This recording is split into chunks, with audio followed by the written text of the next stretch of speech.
Bonjour et bienvenue dans ma chaîne et votre chaîne, j'espère que vous allez bien. Aujourd'hui, je partage avec vous un gâteau simple et facile à réaliser aux dattes. Restez avec moi pour voir les ingrédients et la préparation.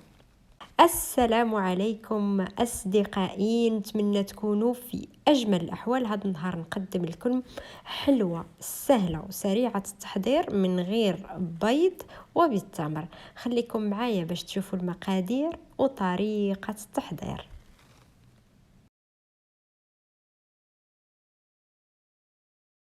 Pour cette recette, j'aurai besoin de 250 g du beurre avec 500 g de farine. Pour la farine, ça dépend le mélange. 100 g de sucre, 20 centilitres entre l'huile végétale et la crème liquide, pincée de sel, la vanille et 2 cuillères à soupe de cacao en poudre. بالنسبه للمقادير احتاج 250 غرام ديال الزبده، 500 غرام ديال الفرينه. بالنسبه للفرينه على حسب الخليط، واحد القبصه ديال الملح، لا فاني، 100 غرام ديال السكر، 20 سنتيلتر ما بين الزيت والكريمه السائله، وملعقتين كبار ديال بودره الكاكاو المر. في آنية كبيرة للخلط نوضع فيها الزبدة اللي بحرارة المطبخ 250 غرام، نضيف لها 100 غرام ديال السكر ونخلط جيدا. نضيف ل 20 سنتيلتر ديال الزيت مع الخلط جيدا حتى نحصل على بحال الكريمة. من بعد نضيف لها ملعقة صغيرة ديال الفانيليا السائلة، نقدروا نعوضوها بسكر فانيليا أيضا، ونضيف 20 سنتيلتر ديال الكريمة السائلة ونخلط جيدا حتى نحصل كما قلت على كريمة. من بعد نضيف الفرينة أو الدقيق أو الطحين، وهذا على حسب الخليط حتى نحصل على عجينة لينة ومتماسكة. Dans un grand plat pour mélanger, je mets les 250 g du beurre avec les 100 g de sucre. Je mélange bien et après j'ajoute les 20 centilitres d'huile. Je mélange bien aussi et j'ajoute une petite cuillère de vanille liquide. Vous pouvez le remplacer par le sucre vanillé et les 20 centilitres de crème liquide. Je mélange bien jusqu'à que j'obtiens une crème et après j'ajoute la farine à la fin. Pour la farine, ça dépend le mélange. Moi j'ai mis 500 g pour obtenir une pâte homogène. Et aussi vous pouvez diminuer la quantité des ingrédients. تقدروا تنقصوا من الكمية ديال المقادير إلى حبيتوا.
Et voilà, après que j'ai terminé, donc je vais partager la pâte en deux. Une partie de pâte, je vais mettre 2 cuillères à soupe de la poudre de cacao, et l'autre pâte, la blanche, je vais ajouter 2 cuillères à soupe de farine et je mélange bien. من بعد ما انتهيت بالنسبه للعجينه غادي نقسمها الى 2. الاولى غادي نوضع فيها ملعقتين كبار ديال بودره الكاكاو، وبالنسبه الثانيه نضيف لها ايضا ملعقتين كبار ديال الفرينه ونخلط جيدا.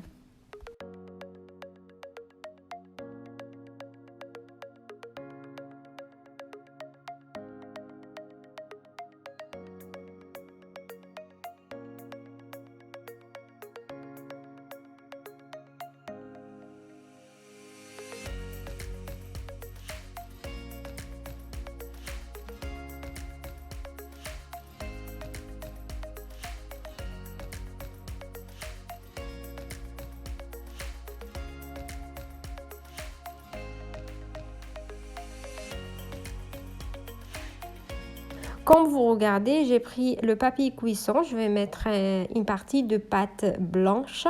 Je vais mettre aussi le papier cuisson sur la pâte et je vais l'étaler. Je vais faire pareil pour la pâte au chocolat. كما كتلاحظوا ناخذ ورق الطهي نوضع فيه العجين الابيض، نوضع على العجين ورق الطهي ايضا، وغادي نمددها حتى نحصل على عجينه رقيقه جدا. نفس الشيء بالنسبه للعجينه ديال الشوكولا.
وفي الأخير ناخد العجينة البيضاء نوضعها على العجينة ديال الشوكولا، وبواسطة مسطرة غادي نقطع الجوانب الغير مرغوب فيها، ومن بعد ناخد بواسطة مسطرة أيضا نعبر 6 سنتيمتر على 8 سنتيمتر باش نحصل على مستطيلات صغيرة.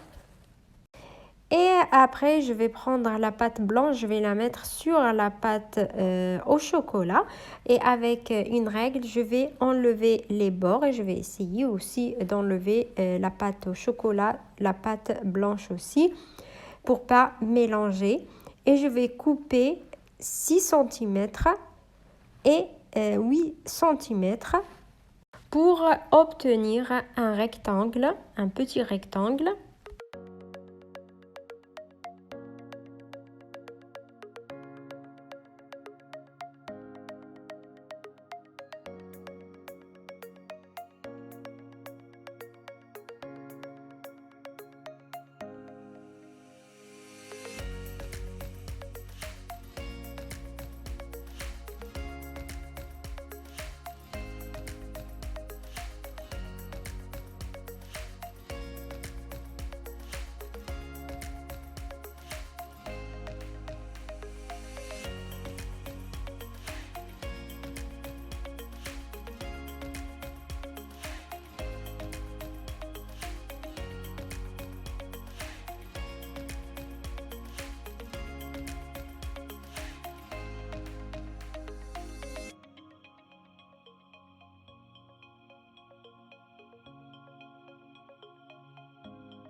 Et j'aurai besoin aussi la pâte de date.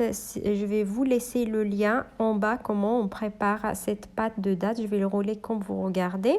واحتاج ايضا الى عجينه التمر اللي حضرناها مسبقا في المقروط ديال الفران. غادي نخلي لكم الوصفه في صندوق الوصف.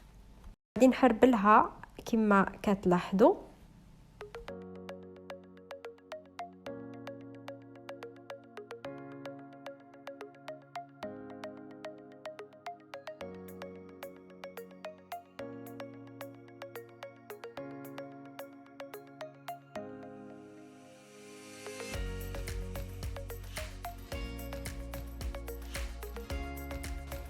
ناخذ المستطيل كما كتلاحظوا الجهة السفلى وهي العجين الأبيض نوضعه في الأسفل. ناخذ واحد شوية ديال العجين ديال التمر ونوضعها في الجانب ديال المستطيل كما كتلاحظوا. من بعد غادي ندورها، غادي نلصقها جيدا بمساعدة السكين. غادي ندورها كما كتلاحظوا ونلصقها جيدا بمساعدة بالاصبع ديالي ولا بالسكين. وهذاك الباقي اللي راه يبان بالشوكولا بمساعدة سكين كما غادي تلاحظوا هنا غادي نلصق جيدا باش ما تنحليش العجينة. من بعد بواسطة السكين غادي نقطع في الوسط، من بعد الجهتين اثنين نقسمهم الى اثنين، نقسم كما كتلاحظوا في الوسط، من بعد واحد اثنين غادي يبقاو لي هنا على اليمين 3 ديال الاشرطه وعلى اليسار 3 ديال الاشرطه. من بعد غادي ندور كل شريط، ندور 2 دورات ونلصق، نفس الشيء ندور 2 دورات ونلصق حتى نحصلوا على واحد الشكل جميل جدا كما كتلاحظوا.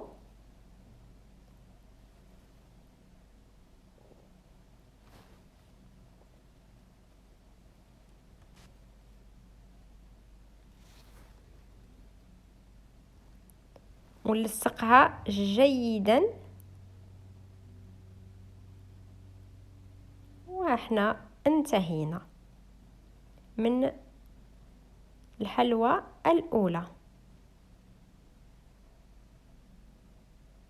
كما كتلاحظوا جميل جدا. وغادي نلصقها، اصلا واخا ما تلصقوهاش هكا ما غاديش تنحل في الفرن كما كتلاحظوا.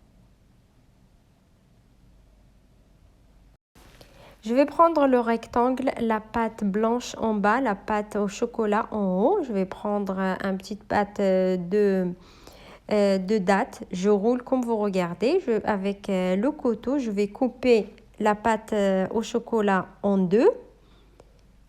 Et après, à droite 2 fois et à gauche 2 fois, je vais avoir 6 rubans et je tourne. Comme vous regardez, je colle derrière. Voilà. Donc, je tourne et je colle. Et je continue comme ça. Donc, dans un plat qui entre au four, je mets le papier cuisson pour pas coller le gâteau. Et j'ai déjà chauffé mon four à 180 degrés. Je mets mon plat 15 minutes. في الصينيه اللي تدخل الفرن نوضع فيها ورق الطهي ونوضع فيها الحلوى باش ما تلصقناش. نسخن الفرن على 180 درجه، نحط الصينيه 15 دقيقه.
Et voilà, directement après la sortie de four, 15 minutes, donc avec un pinceau, je vais mettre un petit peu de miel sur le gâteau.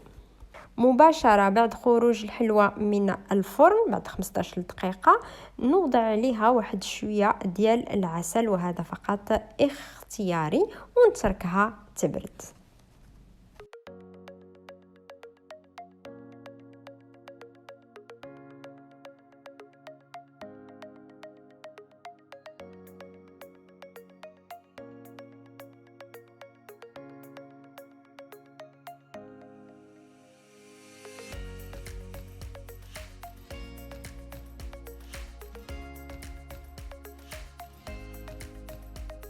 وهذه هي وصفتي لليوم أصدقائي. إلا عجبتكم الوصفة ما تنساوش تحطوا لايك، تشتركوا في قناتي وتضغطوا على الجرس باش يوصلكم كل جديد. وإلى اللقاء في فيديو آخر إن شاء الله.